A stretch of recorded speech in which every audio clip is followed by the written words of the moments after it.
2001ஆம் ஆண்டு இதே புரட்சி தலைவி அம்மா அவர்கள் தமிழகத்துடைய முதலமைச்சராக பொறுப்பேற்று ஆட்சி செய்த காலத்திலே சிறுபான்மை மக்கள் கோரிக்கை வைத்தார்கள்.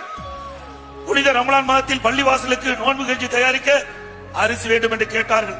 சுமார் 5400 மெட்ரிக் டன் அரிசி கொடுத்து இந்த நோன்பு கஞ்சி தயாரிக்க கொடுத்த அரசாங்கம் அதிமுக அரசாங்கம்.